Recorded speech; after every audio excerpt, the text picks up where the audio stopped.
속죄일인데 오늘 레위기 23장 27절 말씀, 레위기 23장 27절 말씀 같이 읽습니다. 또한 이 일곱째 달에 10일은 속죄일이니 그것은 너희에게 거룩한 집회날이 되리라. 너희는 너희 혼을 괴롭게 하며 불로 예비하는 헌물을 주께 드리고.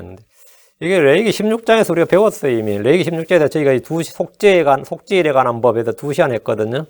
오늘은 속죄일에 관한 뭐 규례를 어떻게, 헌물을 어떻게 드리고 그런 건 없고, 그냥 그 날에 그 날짜를 가르쳐주고 그 날짜에 뭘 해야 되는지만 딱 한 게 전부입니다. 그게 전부예요. 그러니까 집회를 가지라, 안식일로 지켜라, 아무 노동을 하지 말라, 자기 혼을 괴롭게 하라, 그리고 제헌물 드려라. 뭐 그런 그 정도 레위기 3장에서는.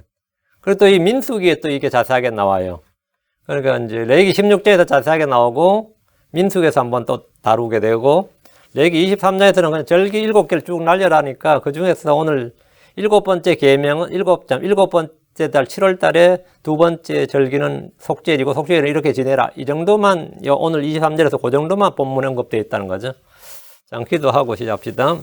위대하시고 거룩하신 주 하나님 감사합니다. 하나님께서 은혜와 복을 주시고 주의 영을 충만케 해주셔서 이 시간도 말씀을 은혜롭고 권능있고 영감 있게 선포하도록 해주시고 듣는 모든 분들도 우리의 속죄장이 되시고 우리의 마지막 속죄물이 되시고 완전한 속죄물이 되시고 단번에 영원히 자신을 드려서 흠없이 참으로 자신을 드려서 우리를 깨끗하게, 그래서 더 이상 죄로 인한 헌물이 없도록 해주신 주 예수 그리스도를 찬양하고 또 감사드리며 이로 말미암아 우리가 주 앞에서 정결하게 된 자임을 선포하고 꼭 그렇게 믿고 확신합니다. 사랑하는 아버지 하나님께서 말씀의 이 은혜가 듣는 모든 혼들 가운데 마음속에 깊이 새겨 들어가서 믿음과 결합하고 뿌리 내리도록 도와주십시오. 감사드리며 주의 성도 기도합니다. 아멘. 예. 레위기 23장 26절 32절 말씀은 7월의 둘째 명절, 7월의 첫째 명절 7월 1일 나팔절이었죠. 7월의 둘째 명절 속죄일에 관한 규례입니다. 이스라엘 사람들은 평소 죄를 지을 때 제헌물을 드리고 범법을 하면 범법 헌물을 드립니다. 뭐 그럼 됐지 뭐 또 있느냐. 근데 그럼에도 불구하고 주님께서 이스라엘이 민족적으로 죄를 회개하고 구속을 받는 속죄일을 정하셨습니다. 이날은 지금 현재도 이스라엘 사람들에게 최대의 명절입니다. 유대 전승에 따르면, 이건 전승이면 성경이 아닙니다. 유대 전승에 따르면 지금 현재 유대인들도 이렇게 믿고 있어요. 지금 현재 유대인들도 거의 99% 이렇게 믿습니다. 이날 7월 10일이 어떤 날이냐 그 사람들이 물어보면 당연히 속죄일이지 그렇게 말하면서 모세가 산에 올라서 2번째 십계명을 받은 날 이렇게 합니다. 그 첫 번째 십계명을 받은 날이 어떠냐면 받아서 모세가 내려왔잖아요. 그때 어떻게 됐어요? 첫 번째 십계명을 돌판을 받아서 시내에서 내려왔는데 이스라엘 밑에서 금송아지 만들어서 춤을 추고 막 우상 숭배하고 난리가 났단 말이죠. 그래서 배교를 했죠. 그래서 모세가 돌판을 그들 보는 앞에서 깨뜨려 버렸단 말이에요. 그날 이스라엘 3,000명이 죽었습니다. 그리고 이스라엘의 죄를 대속하기 위해서 모세가 다시 돌판을 깎아서 산으로 올라가서 40일 동안 금식하고 이전과 같은 십계명의 돌판을 받아온 날이 7월 10일이란 겁니다. 주께서 그들의 죄를 모두 용서하시고 받아주신 날로 그들은 기념을 합니다. 물론 성경적인 것에 유대 전승입니다. 주께서 이 날을 속죄일로 지정하셨다. 그래서 주님이 이 날을 속죄일로 지정하셨다. 그렇게 그들이 설명합니다. 랍비들은 이렇게 설명합니다. 근데 뭐 저는 이제 그렇게 믿으려도 여기는 그 근거가 없어요. 이 레위기에는 그런 근거는 없어요. 출애굽기에도 그런 근거가 없고요. 근데 그들은 그렇게 믿습니다. 그러다 보니까 이제 웬만한 개신교에서도 뭐 그 정도는 뭐 용인을 해주자. 랍비들이 그렇게 믿고 유대인들도 그렇게 몇천 년을 그렇게 믿어왔으니까 뭐 그렇겠지, 뭐 그럴 수도 있지 하고 그냥 용인을 해서 해석을 그냥 수용을 해요. 수용을 하다 보니까 이제 레위기 주석서들을 보면 대부분 다 이 기록이 나옵니다. 근데 이거는 성경적인 팩트는 아닌 것 같습니다. 제가 볼 때는 팩트는 아닌 것 같고 주님이 그냥 정해 주신 거예요. 이 날은 속죄일로 지정을 하셨는데 이 날은 뭐 그럼 한마디로 말하면 국가적 안식일이에요. 국가적 안식일, 내셔널, 국가적 안식일, 국가적 금식일, 민족적 회개의 날. 그랬고 이 세 가지, 속죄일 하면 이 세 가지, 국가적 안식일, 국가적 금식일, 민족적 회개의 날입니다. 이 날의 안식일은 큰 안식일로 불리는데 1년에 단 한 번 대제사장이 주의 지성소에 들어간 날입니다. 죄를 애통해야 하며 속죄를 받는 날인데 모든 민족이, 이스라엘 모든 민족, 모든 사람이 주 앞에서 깨끗하게 되는 날입니다. 나팔절이 나팔부로 흩어진 유대인들을 함께 모으는 날이라면 속죄일은 모인 백성들이 조합해서 회개하고 화해를 이루고 이어지는 15일에 이제 장막절이죠. 이어지는 장막절에서 주의 통치를 받으며 주와 함께 거하는 것, 초막을 지고 주와 함께 거하는 것을 보여줍니다. 이게 예언의 캘린더입니다. 예언의 캘린더에서 우리가 욤키퍼는, 욤은 이제 데이란 뜻이에요. 욤키퍼. 키퍼는, 욤키퍼란 것은 뭐냐? 아마겟돈 전쟁 직후에 있게 될 이스라엘의 민족적 회개의 날로 볼 수 있습니다. 이게 예언의 캘린더에 있어. 스가랴 12장 10절 11절에 내가 다윗의 집과 예루살렘의 거주민들 위해 은혜의 영과 간구하는 영을 부어주리니 언제? 내 속죄일에 은혜의 영과 간구하는 영을 부어주리니 그들이 나하고 자기들이 찌른 나를 바라보고 누구요? 예수를 바라보고 사람이 자기 위하여 애곡하듯 그를 위하여 애곡하며 사람이 자기 처음 난 자를 위하여 쓰라리게 슬퍼하듯 그를 위하여 쓰라리게 슬퍼하라. 뭐죠? 민족적 회개의 날, 국가적 금식의 날, 자기 혼을 괴롭게 하는 날 말이에요. 그를 위하여 쓰라리게 슬퍼하려다. 그날에 마치 무깃돈 골짜기에 하다들이 모여서 애곡과 같은 큰 애곡이 예루살렘에 있으리라. 민족적 애곡의 날이죠. 그날에 죄와 더러움 짓게 한 셈이 다윗의 집과 예루살렘의 거주민들을 위해서 열립니다. 그러니까 이 날이 속죄일이구나. 이 날이 7월 10일이구나. 음력으로요. 7월 10일이구나. 유대력으로. 그렇게 알 수 있는 거죠. 민족적 회심, 회개의 결과는 마음속에 주님께서 그들의 마음속에 새 마음과 새 영을 부어주시는 거예요. 에스겔 36장 26절 또 내가 새 마음을 너희에게 주고 새 영을 너희 속에 두어 너희 살에서 돌같은 마음을 제거하고 너희에게 살로 된 마음을 주리라. 그럼 이렇게 마음을 받으면 뭐 이제 장막절을 지킬 수 있는 거죠. 주님과 기쁘게. 주님은 그들을 모든 물보에서 깨끗하게 해주시고 도시들에 거하게 하십니다. 에스겔 36장 33절 주 하나님이 같이 말하노라 내가 너희의 모든 물보에서 깨끗하게 하는 날에 또한 너희로 하여금 도시들에 거하게 하리니 피폐한 곳들이 건축되리라. 주님께서 다시 이스라엘 땅이 도시에 거하게 하는데 너희를 모든 불보에서 깨끗하게 하는 날에 이스라엘을 모든 불보에서 깨끗하게 하는 날이 1년에 하루란 말이죠. 그게 7월 10일이었어요. 지금은 이제 음력 우리라면 이제 9월 내지 9월 말이나 10월 초죠. 지금 달력으로 하면 9월 말 10월 초예요. 근데 이제 주님께서 내가 너희의 모든 불보에서 깨끗하게 하는 날에 하면 크리스천들이 예수 믿는 날이죠. 예수 믿는 날이지. 근데 이제 유대인들은 이 말 딱 들으면 누구라도 이 날은 속죄일 이렇게 다 이해를 해요. 속죄일. 근데 과거에서 속죄일이면 뭐 7월 10일이고 이게 예언이거든요. 예언의 말씀으로 하면 이게 언제냐 그러면 당연히 아마겟돈 전쟁이 끝나고 그들이 자기들이 찌른 줄을 바라보고 그렇죠? 맞죠? 자기들이 찌른 줄을 바라보고 예수님을 영접하는 거죠. 그때 이제 애곡하고 주님께서 내가 너의 모든 불법에서 깨끗하게 하는 날에 했다면 그들은 그리고 예수를 주로 고백하고 죄의 사면을 위해서 다윗의 셈에서 침례를 받고 말이죠. 이렇게 되는 거죠. 그 이야기가. 그러고 나면 이제 도시도 재건되고 하늘의 왕국이 땅에 세워지는데 그것이 바로 장막절입니다. 그래서 속죄일은 예수님을 통한 완전한 속죄의 예표입니다. 유대인들에게 속죄일은 율법을 다시 받은 날, 주께 용서를 받은 날 등의 의미가 있지만 이거 역사적인 겁니다. 이 속에는 매우 중요한 영적, 예언적 의미가 있습니다. 속죄일에 해당하는 히브리어 욤키퍼, 욤은 날을 의미하고 키퍼, 이건 키푸르라고 하는데 이것은 동사 카파르에서 유래한 겁니다. 카파르는 뭐냐? 속죄하다, 화해하다, 용서하다, 덮다, 자비롭다, 뭐 씻다 이런 뜻이 있는데 속죄하다, 화해하다. 이날 1년에 단 한 번 7월 10일에 드린 제사로 이스라엘 전체의 죄를 사하기 위하여 대제사장이 피를 들고 지성소 안으로 들어가는 날입니다. 레위기 16장에 이 대속죄일에 관한 상세한 규례가 나옵니다. 23장에는 간략하게 절기를 설명하기 때문에 속죄일에 관한 상세한 규례는 레위기 16장에서 공부한 내용을 여러분이 다시 봐야 됩니다. 40강, 41강 이거예요. 우리 이미 속죄일에 관한 법이라는 제목으로 16강을 강의했으니까 오늘은 좀 간략하게 쫙 훑고 넘어갑니다. 주께서 정하신 속죄일의 목적은 16장 33절, 34절에 나옵니다. 왜 속죄일을 정하셨느냐? 33절, 16장 33절입니다. 레위기 16장 33절. 거룩한 성소를 위하여 속죄하며 회중의 성막과 제단을 위하여 속죄하고. 자, 속죄일에는 속죄하는 게 뭐냐면 성소 속죄, 회중의 성막 속죄, 제단을 위해 속죄하고 제사장들과 회중의 온 백성을 위해 속죄할지니라. 다음에 제사장들, 그럼 제사장의 가족 포함이고 다음에 회중의 온 백성, 이스라엘의 모든 백성을 위해 속죄할지니라. 이게 속죄일을 제정한 목적입니다.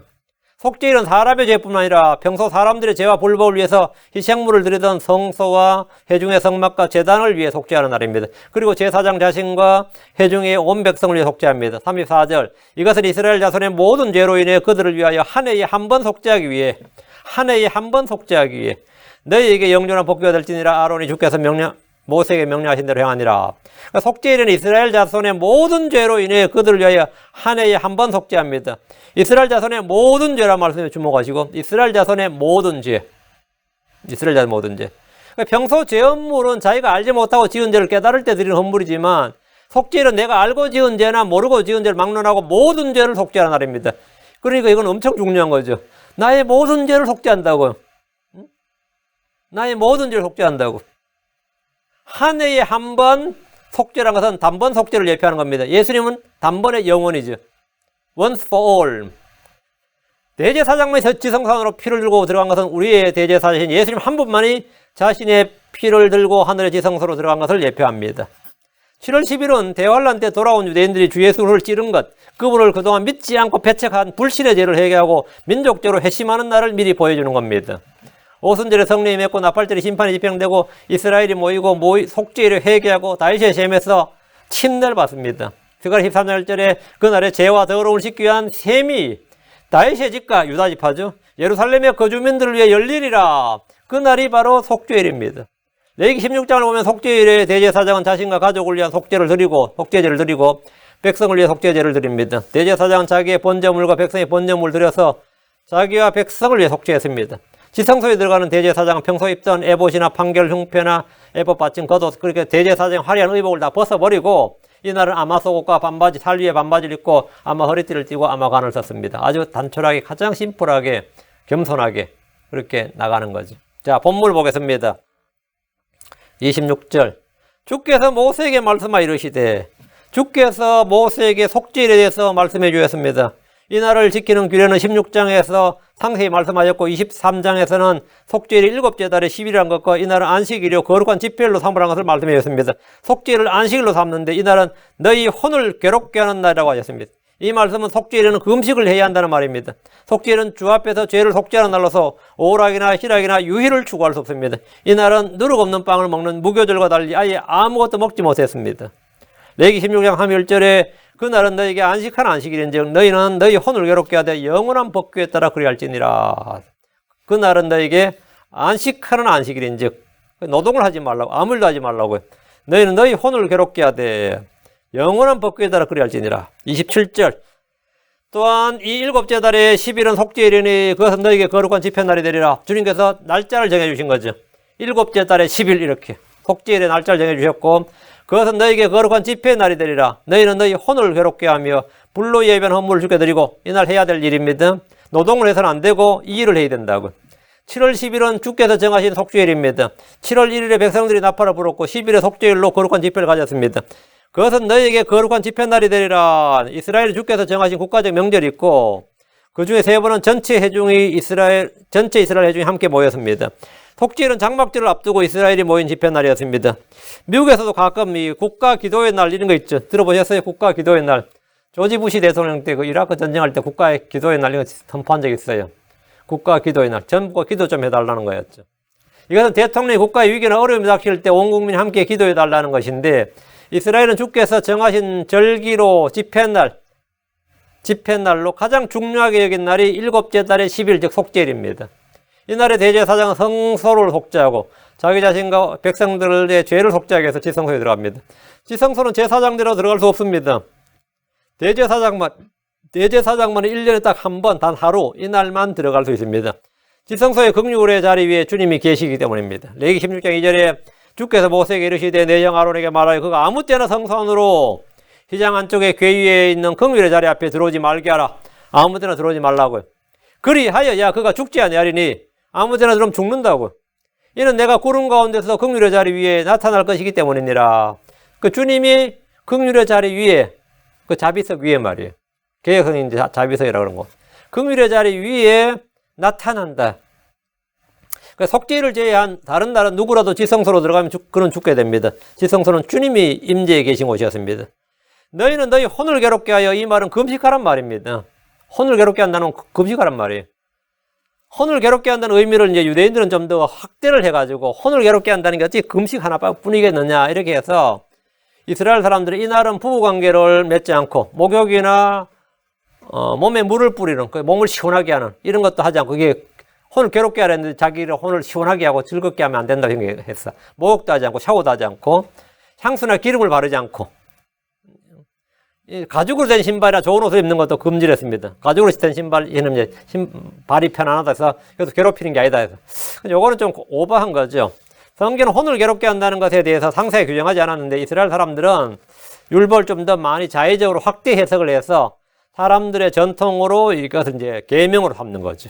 이게 이제 바리새인 전통, 장로들의 전통, 뭐 서기관들의 전통할 때 나오는 이 장로들의 전통이 된 거예요. 근데 이 장로들의 전통이 너무 세니까 이게 하나님의 율법을 대신할 정도가 되어서 주님께서 많이 책망하셨죠. 속죄일의 안식일은 유대에서는 안식일 중에 안식일로 불립니다. 너희 혼을 괴롭게 한다는 것은 자해나 자학을 하라 이런 뜻은 전혀 아니고요. 그냥 금식하며 죄에 대해서 깊이 애통해야 하고 회개하라는 의미입니다. 그게 자기 혼을 괴롭게 하라는 거예요. 근데 여러분도 이제 굶어보시면 알겠지만 평소에 뭐 그냥 식사 적게 한다는 쳐도 식사 난 뭐 별로 안 먹는 사람이라 해도 사실 많이 먹어요. 사람들이 많이 먹습니다.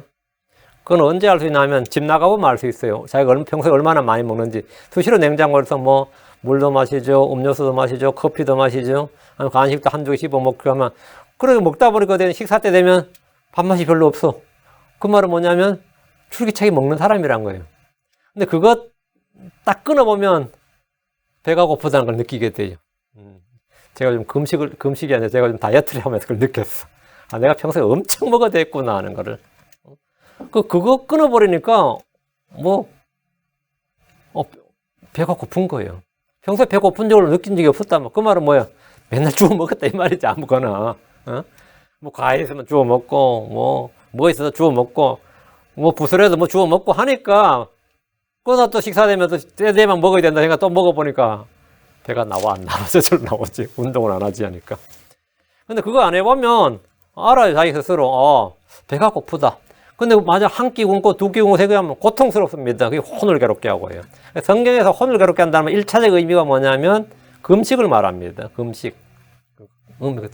이게 1차 의미고 다음에 이제 뭐 죄를 뿌린다든가 마음의 슬픔, 애통해함 그런 게 이제 혼을 괴롭게 한다 이런 뜻이에요. 이거 속죄일이니까 당연히 이제 그게 해당되는 거죠.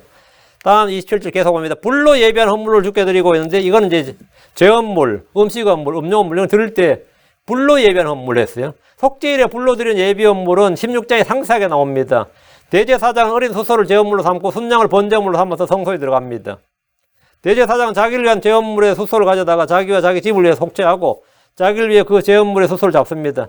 주 앞에 제단에서 불타는 수치 가득한 향로를 취해서 곱게 간 향기로운 향을 두 손에 가득 담아서 휘장 안으로 가지고 들어가서 주 앞에서 불 위에 그 향을 두어 향의 연기가 증언 긍휼의 자리죠. 증언 그 자리 위에 있는 긍휼의 자리를 덮게 합니다. 지성소 안을 향기로운 향과 더불어 연기로 가득 채운 것은 그룹들 위에 계신 주님을 직접 대면해서 보지 않기 위해서입니다. 주를 본 자는 죽임을 당하기 때문입니다. 그럼 이제 이 지성소 안에 연기가 향기로운 향으로 가득 차게 되면 이제 불을 그렇게 해놓고 이제 대제사장이 나와야죠. 이것이 첫 번째 지성소의 출입입니다. 그리고 대제사장 그 다음에 뭐 두 번째는 피를 가지고 들어가야 돼요. 첫 번째 향을 가지고 들어가고 그 다음에 수소에 피를 취해서 자기 손가락으로 긍휼의 자리 위에 동쪽으로 뿌리고 자기 손가락으로 그 피를 긍휼의 자리 앞에 7번을 뿌립니다. 이것은 대제사장 자신과 자기 집을 위한 속죄 헌물입니다. 이건 자기와 자기 집을 위해서 이 규례를 정확히 숙지해서 그대로 행해야 됩니다. 그렇지 않으면 죽습니다. 7번 피를 뿌린 것은 주 예수 그리스도의 완전한 속죄를 예표하는 겁니다.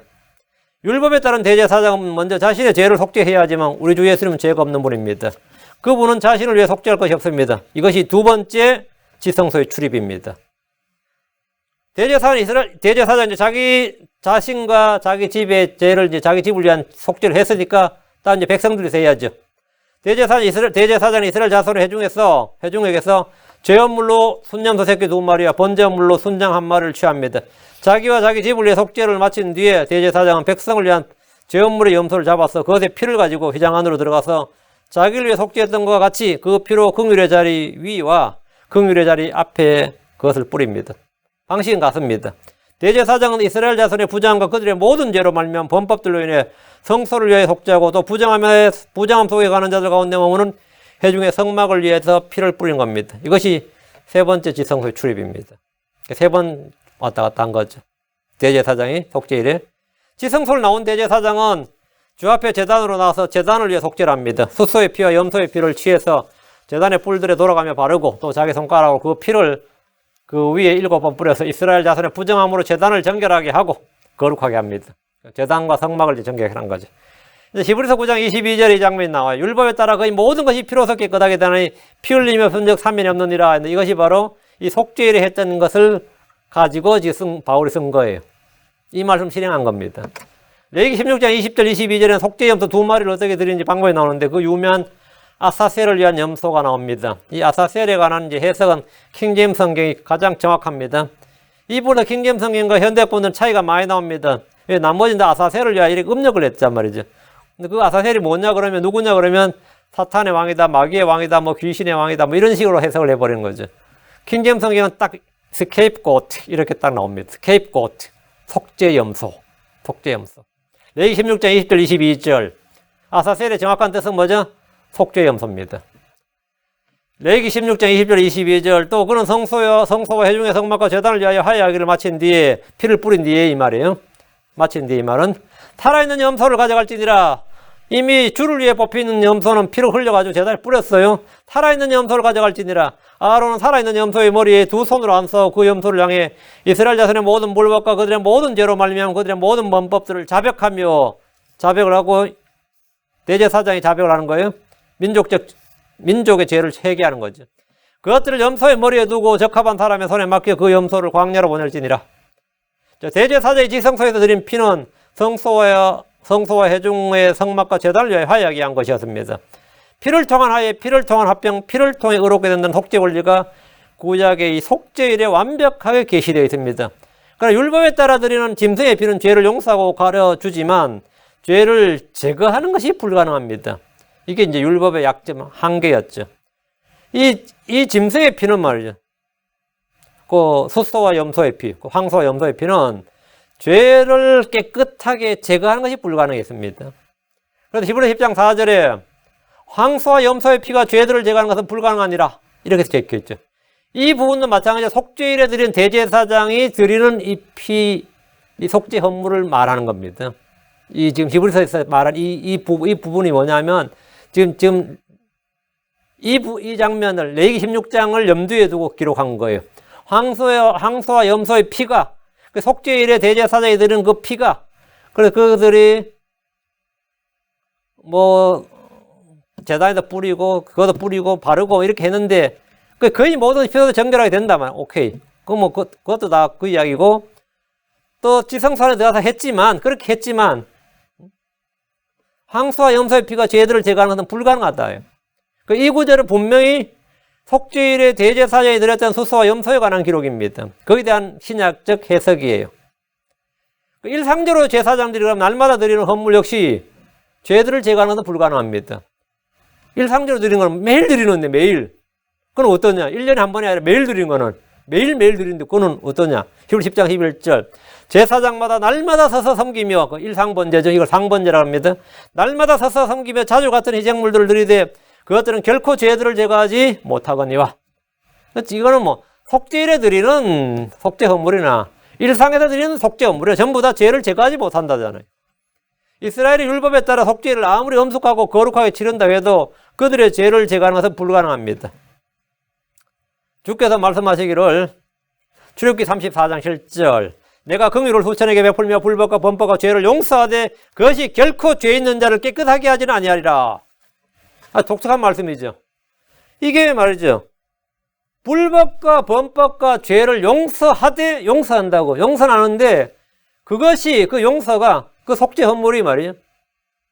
죄 헌물이 아니 범법 헌물이 아니 뭐 대제사장이 드린 뭐든 간에 그것이 결코 죄 있는 자를 깨끗하게 하지는 아니하리라. 민수기 14장 18절 주는 오래 참고 긍휼이 커서 불법과 범법을 용서하나 결코 죄 있는 자들의 죄를 깨끗이 치우지 아니하며. 그럼 어떻게 하라는 거예요?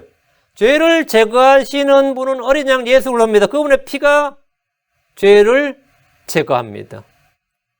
그래서 요한복음 1장 29절에 심는 요한이 다음날 요한이 예수님께서 자기에게 오시는 것을 보고 이르되 보라 세상 죄를 제거하는 하나님의 어린 양을 보라. 우리 성경에 보라가 제일 끝에 있네요. 보라 세상 죄를 제거하시는 하나님의 어린 양이로다. 세상 죄를 제거하시는 하나님의 어린 양을 보라. 이랬다. 침례 요한은 예수님을 세상 죄를 제거하시는 하나님의 어린 양이라고 합니다. 예수님은 그들의 죄들을 제거하셨습니다. 로마서 11장 27절 내가 그들의 죄들을 제거할 때에 내가 그들의 죄를 뭐 할 때? 제거할 때에 이것이 그들을 향한 내 언약이라 함과 같으니라. 제가 이게 예수 믿고 처음에 그렇게 구원받은 기쁨이 넘쳤다가 이제 한참 몇 년 지나서 오히려 죄가 쌓인 거예요. 처음에 구원받을 때는 막 내 마음이 완전 깨끗한 진짜 그런 느낌 여러분 다 체험하죠? 예수 믿었을 때는 진짜 날아갈 것 같죠? 진짜 내 마음이 그냥 깨끗해졌어요. 그래서 진짜 먼지 한 톨만 내 마음에 있어서 그냥 느껴질 만큼. 근데 그게 계속 그래요. 나중에 보니까 이게 몇 년 지나니까 내가 또 완전히 죄로 완전 눌려서 하는 거야. 몇 년 지났는데. 그러니까 이 죄책감이 어땠겠어요? 옛날엔 몰랐잖아요. 예수 안 믿을 때 몰랐지. 그 예수 믿고 이 죄책감에 시달릴 때는요, 이 구원받은 크리스천이 죄에 눌려 살고, 죄에 얽매여 살고, 죄의 종이 되고, 죄의 올무에 걸리고, 죄의 권세에 붙잡히고, 이러면, 죄에 팔린 사람처럼, 그래 되면, 그 사람이 사는 게 아닙니다, 그때는. 살아도 사는 게 아니에요. 내가 어린 놈이 뭔 그런 죄를 많이 져가지고는, 그렇게 죄에 짓눌려가지고, 얼굴은 연탄장수처럼 시커멓게 하고 다니고, 그렇게 시커멓다니까 친구도 선배도 왜 그러냐 그러고, 그건 누구 말한 대로 알아, 그걸. 내가 갖는 영적인 고통을 누가 알아, 그걸. 영적 고통을 누가 알아요? 제가 그러면서 이제 또 이런 사람 상담도 받아보고, 같이 기도도 해보고, 그러죠. 그럼 안 되면 또 저 같은 사람 케이스는 책을만 읽지. 신앙사정 막 읽으면 그거 있을 줄 알고. 그때 제가 이제 50만 이 책은 다 읽었고요. 프란시스 셰퍼 책 24권 사가서 다 읽었고. 그 사람들 목사들이었거든요. 그냥 신학자 쓴 책이 아니라 이 목사들이 쓴 책이니까 좀 나을까 싶어가지고. 그랬었어요. 그래서 유명하다는 사람들 책들은 막 뒤져보고 했는데, 이게 미치겠는 거예요. 그 죄들을 어떻게 하면 이걸 해결할 수 있을까? 히브리서 9장 26절. 그랬더라면 그분께서 반드시 세상의 창건 이르러 자주 고난을 당하셨어야 할 것이라. 그러나 이제 세상 끝에 그분께서 단 한 번 나타났사. 자신을 희생물로 드려 죄를 하셨다? 제거하셨느니라. 죄를 제거하셨느니라. 누가? 그분께서 단 한 번 나타나서 자신을 희생물로. 그 주님께서 속죄를 이틀 3일 한 거 아니에요. 딱 하루야. 단 한 번이라고요. 요한일서 3장 5절 그분께서 우리의 죄들을 제거하려고 나타나신 것을 너희가 알거니와 그분 안에는 죄가 없느니라. 그분께서 우리의 죄들을 제거하려고 나타났다. 우리 주 예수님은 자신의 피로 우리의 죄들을 깨끗이 씻으셨습니다. 누가 죄 문제로 고민이 된다면 에베소 1장 7절, 요한일서 1장 9절입니다. 그거 보고 해결돼요. 그건 저는 이 밤에 요한일서 1장 9절로 해결받았어요. 만일 우리가 우리의 죄들을 자백하면 그분께서는 신실하시고 의로워서 우리의 죄들을 용서하시며 모든 불에서 우리를 깨끗하게 하시느니라. 나는 그때 제가 나는 내가 죄를 깨끗하게 해달라고 하나님께 막 요청하고 막 구하고 떼쓰고 방법 찾고 있는데 그 전부 헛짓이구나. 내가 해야 될 일은 뭐죠? confess. 자백만 하면 돼. 만일 우리가 우리의 죄들을 자백하면 요까지가 내가 할 일이에요. 만일 우리가 우리의 죄들을 자백하면 난 그럼 자백만 하면 돼. 뒤는 주님이 하실 일이었어요. 그 뒤를 자꾸 내가 하려고 하면 돼야 안 돼. 뒤를 자꾸 내가 하려고 하는 거예요. 나 자백했어. 됐어, 오래 있지 뭐. 그리고 제가 그때 한 새벽 2시쯤 된 것 같은데 만세 부르고 잤어요 그냥. 이거 하고 만세 부르고 잤어요. 주님께서 뭐라고요? 우리의 죄들을 용서하시며, 당연히 용서하고 그게 다가 아니죠. 모든 불에 우리를 뭐한다? 깨끗하게 하시느니라. 구약에서 뭐라 그랬죠? 죄를 깨끗이 치우지 않냐며. 용서는 하는데 깨끗이 치우지 않는다. 신약에서는 뭐라고? 용서하시며 깨끗하게 하시느니라. 그 이제 뭐 더 이상 뭐 누가 뭐라 할 것도 없어요. 주님께서 이 말씀이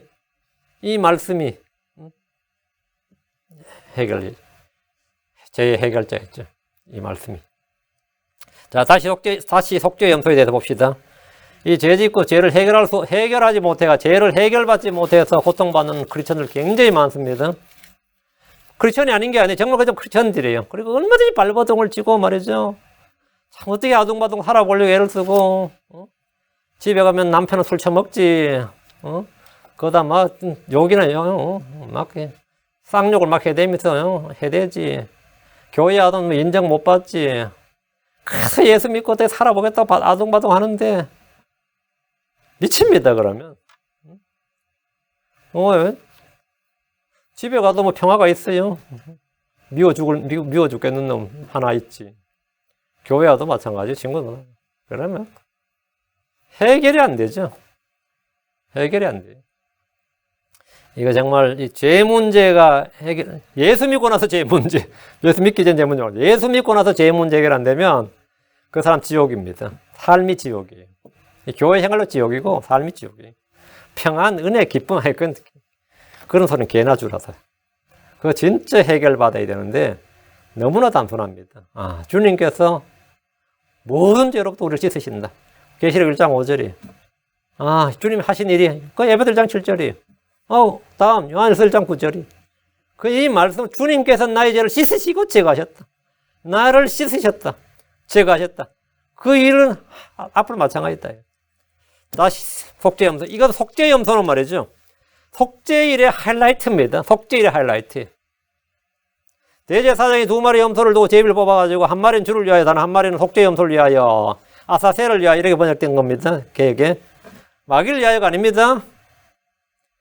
The other lot for the scapegoat. 이래 있어요. 그게 뭐냐면 속죄용 양으로 다른 하나는 속죄용으로 속죄염소로 속죄염소를 위한 제비니 이 말이에요. 하나는 주를 위한 제비요. 주를 위한 제비요. 하나는 속죄염소를 위한 제비니 이 말이죠.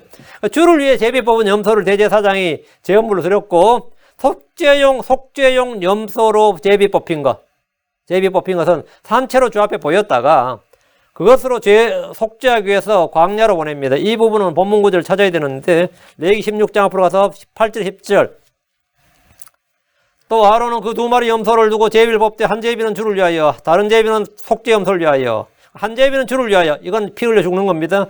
다른 제비는 속죄염소를 위하여 이건 광야로 가는 거예요.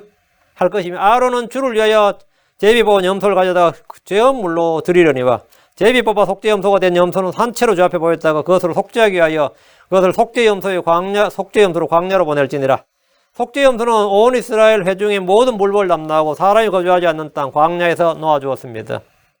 레위기 16장 22절에 염소가 그들의 모든 물벌 자기 위에 짊어지고 염소가 불벌 자기 뒤에 짊어지고 사람이 거주하지 아니한 땅에 이르거든 그는 그 염소를 광야에서 놓아줄지니라. 주를 위해 제비 뽑힌 염소는 그 피를 지성산으로 들어가 뿌리고 주 앞에 제단으로 나와서 그것을 위해 속죄했습니다. 대제사장 소의 피와 염소의 피를 저의 제단의 뿔들에 돌아가며 바르고 자기 손가락으로 그 피를 그 위에 7번 뿌려서 이스라엘 자손의 부정함으로부터 제단을 정결하게 하고 거룩하게 했습니다. 주를 위해 뽑힌 염소의 피로 대제사장은 지성소에서 뿌렸고 나와서도 뿌렸습니다. 그리고 흔히 이 아사셀의 염소라 부르는 속죄용 염소의 머리에 안수하고 이스라엘 자손의 모든 불법과 그들의 모든 죄로 말미암은 그들의 모든 범법들을 자백하면 그것들을 염소의 머리에 둡니다. 그 염소는 백성들의 모든 불법을 자기 위에 짊어지고 한 사람이 인도를 받아서 광야로 갑니다. 대제사장은 지성소에 들어갈 때 입었던 암화의복들을 벗어서 거기에 두고 거룩한 곳에서 물로 자기 살을 씻고 자기 의복들을 입고 평소에 입던 대제사장의 옷을 갈아입고 나와서 자기의 번제물과 백성의 번제물을 드려서 자기와 백성을 위해 속죄하고 제헌물의 기름을 제단 위에서 태웁니다. 민수기 29장 7절에 11절에 보면 이날 대제사에 드리는 헌물들에 대해서 굉장히 자세히 나옵니다. 민수기는 또 이건 민수기로 가야 되는데 민수기 29장 7절 이 7째 달 10일은 너희가 거룩한 지표로 모여서 너희 혼을 괴롭게 하고 그날에는 아무 일도 하지 말지니라. 이건 같은 내용이죠. 이미 레위기에 나온 그대로고 속죄일에 백성들이 거룩한 집회로 모이고 혼을 괴롭게 하고 금식이라고 했어요. 안식일로 지키라는 겁니다. 8절 오직 너희는 어린 숫소 한 마리와 순양 한 마리와 1년 된 어린 양 7마리들이 되 너희를 위하여 흠없는 것으로 취해 향기로운 냄새로 주께 번제물로 드릴 것이며 이렇게 번제물 드리란 거예요. 번제물 드리는 방법입니다. 9절 10절은 이제 음식업물 또 밀가루에 기름을 섞은 것을 그들의 음식업물로 취하되 숫소 한 마리는 10분의 3의 발을 드리고 순양 한 마리는 10분의 2의 발을 드리며 어린 양 7마리는 어린 양마다 10분의 1의 발을 들 것이고 이거는 뭐 나팔절에도 똑같네요. 음식업물 드리는 방법입니다. 11절 속죄의 제업물과 항상 드리는 번제물과 그것의 음식업물과 그것들의 음료물 외에 염소새끼 한 마리를 제업물로 드릴 것이니라. 속죄의 제업물, 항상 드리는 번제물, 음식업물, 음료물 드리고 염소새끼 한 마리를 제업물로 드리라는 겁니다. 대제사장 속죄일에 이제 헌물을 드리는 일을 이뤄서 마치는 겁니다. 마지막 남은 일은 지성소에 들어가서 향로와 불을 제거하고 향로와 부삽을 가지고 나오는 일인데 이것은 성경에 기록되어 있지 않습니다. 성경 기록이 없어요. 근데 그럼 향로가 성경에 놔뒀겠느냐? 그건 당연히 갖고 나왔겠죠. 갖고 나왔을 것이다. 뭐 짐작할 수 있는 것이죠. 일반적으로 속죄일의 대제사장은 3번 지성소에 들어가서 사역을 하고 마지막으로 향로와 불을 제거하는 일을 한 것으로 보면 이건 이제 총 4번 들어갔다고 하는데요. 4번째 들어갔다는 것은 성경에 구체적인 기록은 없고 이스라엘의 그들이 말하는 이제 책에 요 말한 책에 이게 있어요. 그 책에 요 내용이 나와요. 그래도 우리가 그냥 이제 일리가 있으니까 이 부분도 그냥 받아주는 거죠. 뭐 이거는 뭐 알 필요는 없고. 송아지와 염소의 가죽과 고기와 똥을 밖으로 내어다가 불사르고 그것을 불사른 자는 옷을 빨고 물로 몸을 씻은 후에 진에 들어올 수 있습니다. 속죄일에 관한 이 규례는 이스라엘에게 영원한 복교가 됩니다. 이날 대제사장의 속죄를 통해서 이스라엘은 모든 죄와 불법으로부터 정결하게 됩니다. 이게 중요합니다. 이렇게 한 결과가 뭐냐? 모든 죄와 불법으로부터 정결하게 된다. 레위기 16장 30절 그날에 대제사장이 너희를 위해 속죄하여 너희를 정결하게 하려니 이로써 너희가 너희의 모든 죄에서 떠나 주 앞에서 정결하게 되리라.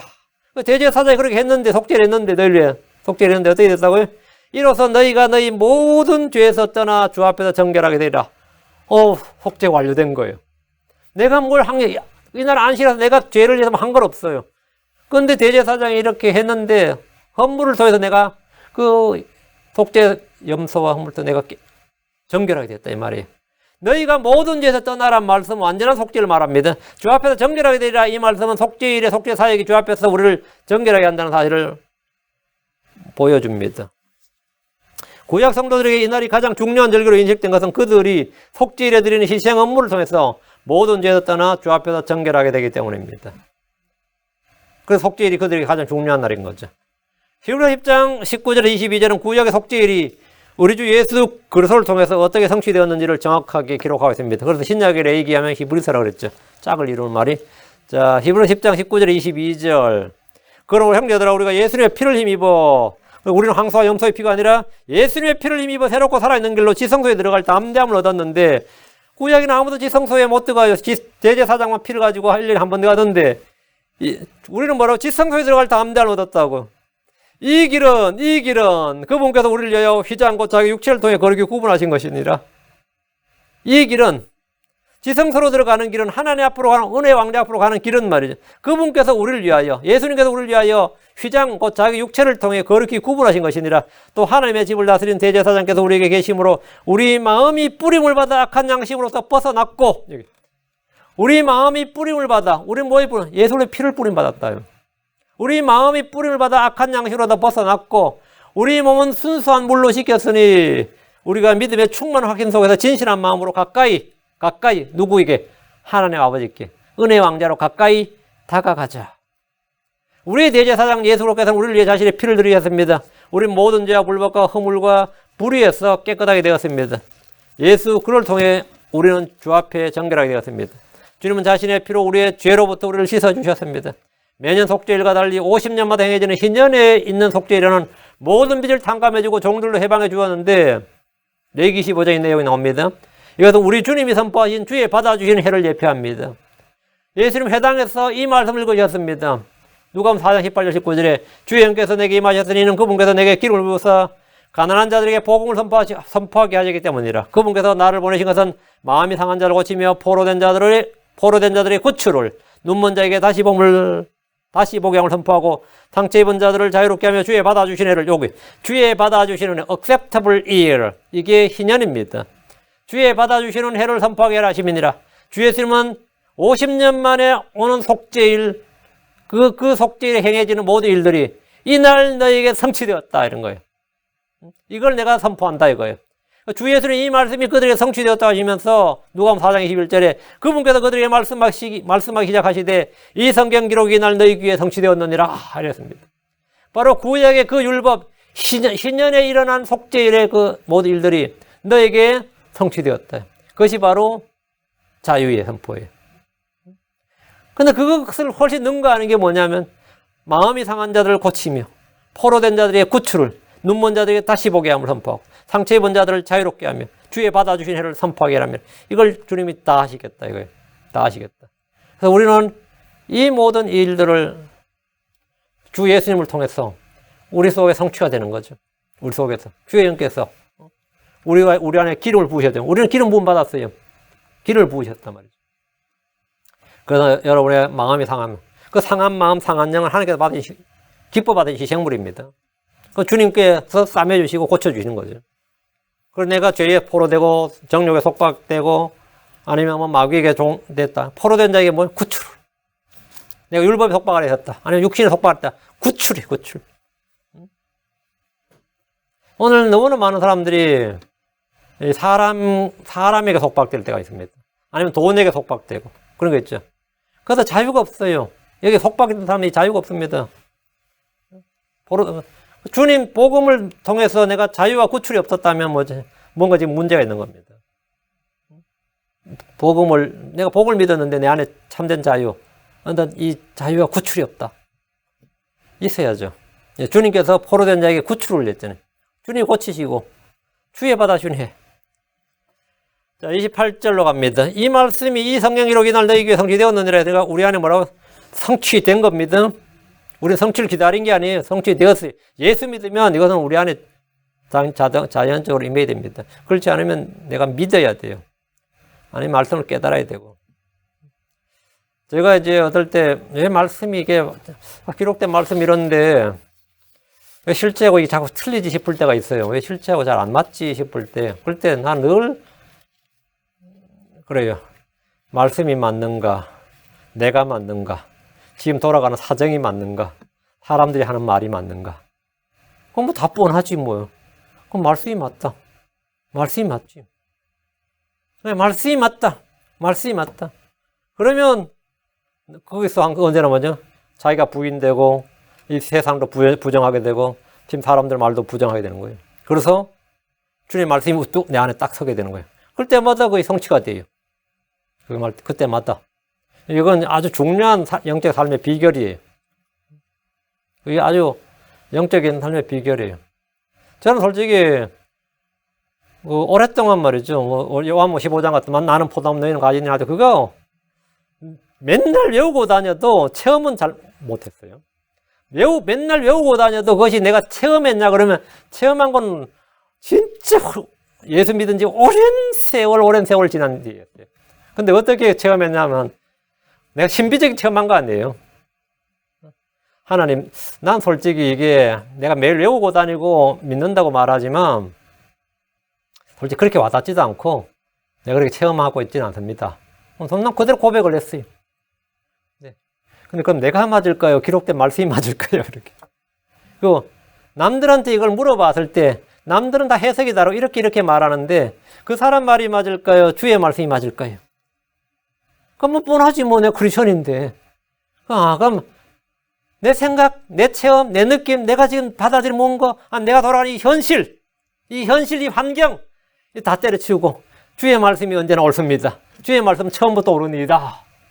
이렇게 했을 때 이게 말씀이 진리가 이 물 밀듯이 내 속으로 밀려 들어오는 거예요. 이게. 응? 이 말씀이.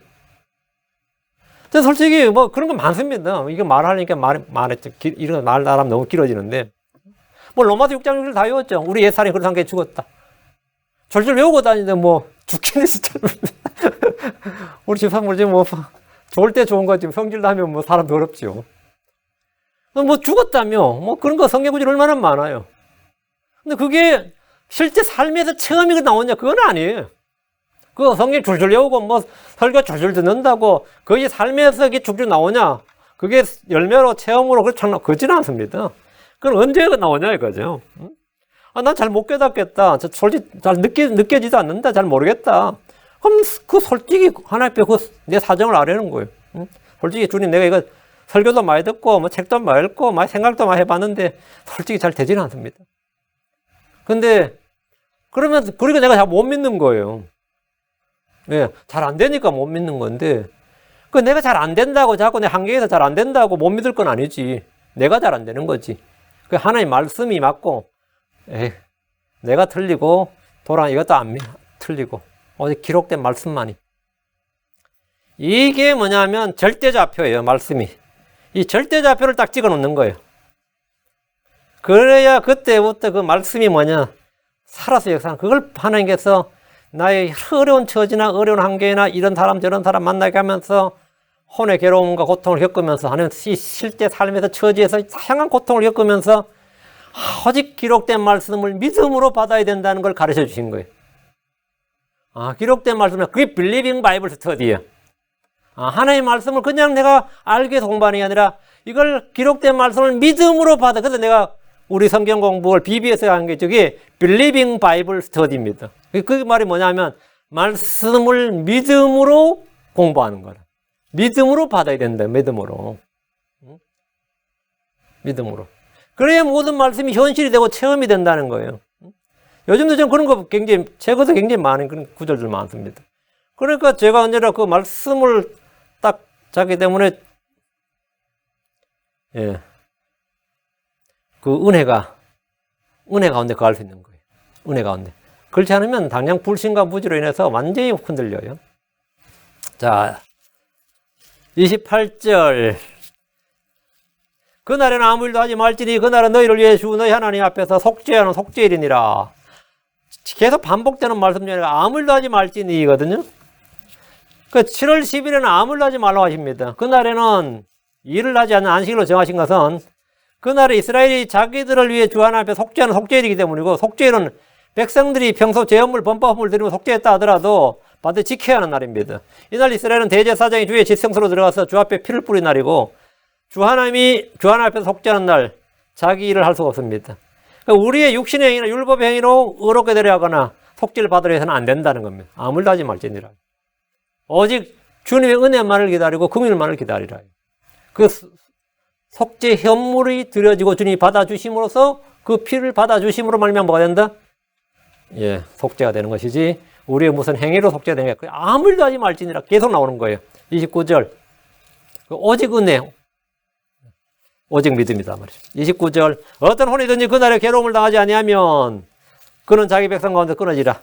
속죄일에 금식하지 않고 유인할 쾌락을 즐기거나 노동을 하는 일들에 대한 경고입니다. 속죄일은 주 앞에서 속죄할 일에 전념해야 됩니다. 그날 어떤 혼이든지 괴로움을 당하지 아니하면, 금식하지 아니하면 그는 자기 백성 가운데 끊어집니다. 끊어진다는 말씀에 대해서는 해석이 굉장히 많아요. 끊어진다는 말씀은 영적 교제에서 끊어진다, 뭐 이스라엘에서 출애된다 이런 식으로 다양하게 해석이 있지만 하나님께서 친히 그 뜻을 쉽고 단순하게 바로 아래 구절에서 풀어주셨습니다. 끊어진다는 뜻은 뭐죠? 멸절시킨다. destroy입니다. 30절 보세요. 또 어떤 혼이든지 그날에 어떤 일을 행하면 바로 그 혼은 내가 그의 백성 가운데서 뭐하리라? 멸절시키리라. 그게 끊으리라는 뜻이 뭐라고요? 멸절시키리라. 그러니까 속죄일에 어떤 사람이든지 일을 하면 그 혼은 그의 백성 가운데서 주님께서 친히 멸절시키겠다. 그 영어로 destroy입니다. 파괴시키겠다. 멸해버리겠다 이 말이죠. 속죄일의 규례를 어긴 사람은 주께서 그를 멸절시키겠다 하셨는데 이스라엘 공동체로부터 단절 정도 의미가 아니라 죽이신다는 말씀입니다. 속죄일에 자신들의 죄를 제거하지 않으면 왜? 죄를 제거해야 되는데 그날 죄를 제거 안 했어요. 그럼 어떻게 되는 거죠? 죄 가운데 죽는 거죠. 그래서 그는 죄 가운데 죽을 수밖에 없다 이 말입니다. 그래서 우리 주 예수 그리스도의 속죄, 이 속죄를 단번 속죄 받아들이지 않고 그는 죄 가운데 죽는다. 주님 그를 지옥에서 멸하신다 이 말입니다. 이건 영적 의미죠. 신약에서. 31절. 너희는 어떤 일도 하지 말라. 그것은 너희 모든 처소에서 너희 대대로 영원한 복귀가 될지니라. 속죄일에 일을 하지 말라는 말씀이 계속 반복이 됩니다. 이건 의미가 뭐죠? 죄를 속한 일에서 사람 행위나 율법 행위를 전적으로 배제하는 겁니다. 우리는 믿음으로 그렇게 됩니다. 우리는 우리는 어린 양의 피로 그렇게 되었습니다. 속죄일은 안식일로 지키고 혼을 괴롭게 해야 됩니다. 이것은 이스라엘 사람들이 모든 처소에 대대로 영원한 법궤가 되는데, 그것은 바로 주 예수 그리스도를 찌른 죄, 그들이 십자에 못 박은 죄를 회개하고 애통해 하는 날입니다. 그래서 혼을 괴롭게 한다 이 말입니다. 32절, 그날은 너에게 안식하는 안식일이니 너희는 너희 혼을 괴롭게 하고 그달 9일 저녁, 그 저녁부터 그 다음 날 저녁까지 너희의 안식일을 기념할지니라. 독특한 말씀이죠. 9일 저녁부터 10일 저녁까지. 속죄일은 언제죠? 10일이죠. 그 10일 안식일을 10일로 딱 정하셨는데 10일이 안식일인데 안식일 언제부터 지키라고요? 9일 저녁부터 지키라고. 10일이 속죄일이에요. 그럼 10일은 10일 낮 12시간을 안식일로 지키고 낮에 일하면 안 돼요? 그리고 10일 낮 6시간, 저녁 6시에 돼서 10일 밤 말고 10일 밤에 안식하는 게 아니라 10일 날을 기준으로 해서 9일 날 저녁을 지키라는 거예요. 그래서 24시간 하라는 거예요. 하루 안식일을 지키는데 하루 안식일이 9일 밤 10일 낮입니다. 이 말이 왜 중요한지 모르는 분들이 많을 겁니다. 이게 굉장히 중요한 말인데, 자, 보세요. 속죄일은 뭐라 분명히 9일이 아니라 10일이에요. 맞죠? 날짜를 딱 잡아놓으서 10일입니다. 10일을 안식일로 정하셨는데, 안식일을 기념하는 이 안식은 언제부터 하라고요? 9일 저녁부터 10일 저녁까지. 그 10일 저녁까지면 5시 59분 59초에서 6시 땅 되면 끝내라 이 말이에요.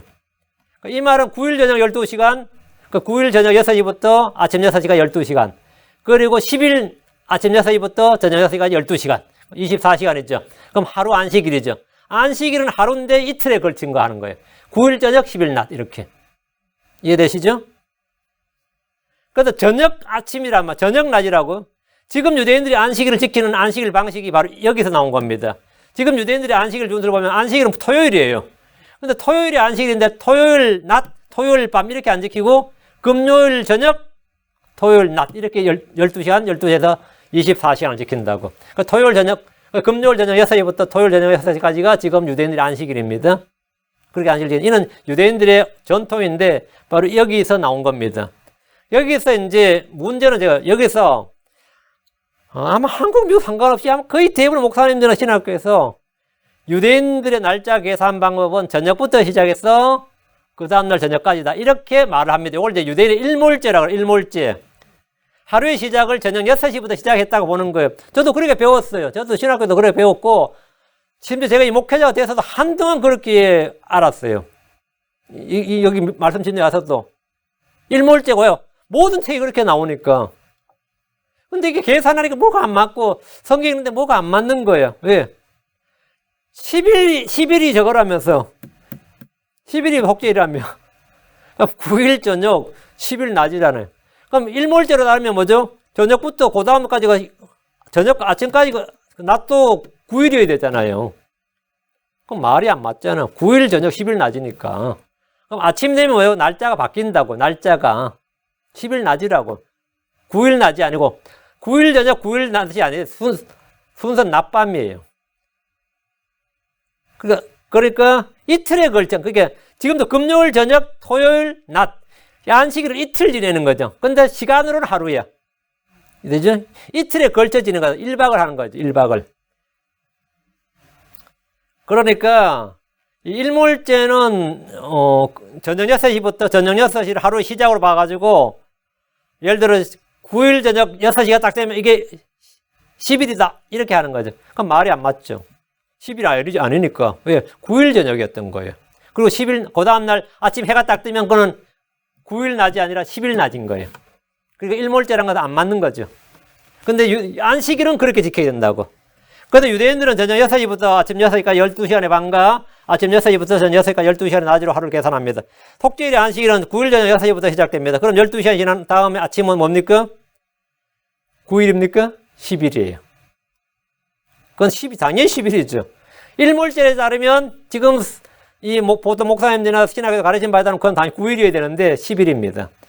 그러나 성경 보면 지금 뭐라 돼? 본문에 다음 날 이렇게 돼 있잖아요. 그리고 10일이라고 딱 날짜 바뀌어 있으니까 성경 일출제가 맞는 거죠. 저녁부터 시작해서 12시간이 지나서 아침 6시부터 아침 6시부터 저녁 6시까지는 10일이 되는 겁니다. 이 부분은 많은 사람들이 오해나 혼동을 하는 부분입니다. 대부분의 주석서들의 일몰제를 채택해서 해석합니다.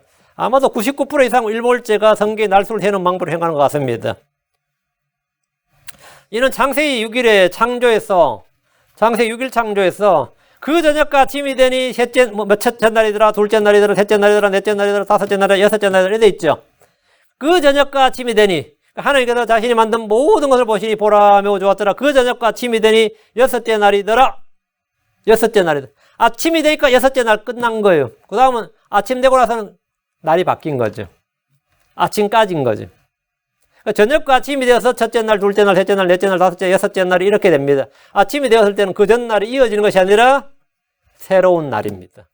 그러니까 주님께서 창조를 하고 아침이 되니 첫째 날이더라 하고 나서는 첫째 날 끝난 거예요, 그게. 첫째 날이 끝이라고. 그리고 이튿날 일을 시작해.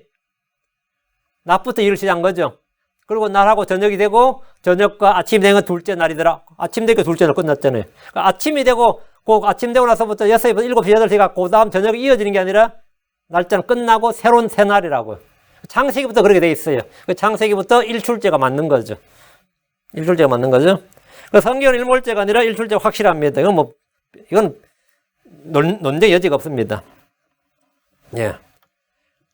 그런데 요거는 주님께서 무교절 할 때도 이렇게 말씀하셨어요. 무교절에 누룩 없는 빵을 먹을 때도 이 방식이 채택되었는데 출애굽기 12장 18절에 첫째 달 그달 14일 저녁부터 그달 21일 저녁까지 너희는 누룩 없는 빵을 먹을 것이요 이랬거든요. 15일이 안식일이에요. 무교절 첫날이가. 15일이 안식일입니다. 안식일은 언제부터 지내라고? 14일 저녁부터 지내라고. 14일 저녁에 안식일 지내고 12시간 지나서 아침 오면 15일 아침이 되는 거죠. 15일 그날 낮 12시간이 뭐가 되는 거죠? 무교절 첫날이 되는 거예요. 그래서 21일 저녁에 그렇게 지내라고. 14일 저녁은 6월절이죠. 6월절이면서 뭐가 되는 거죠? 안식일을 지켜야 된다고.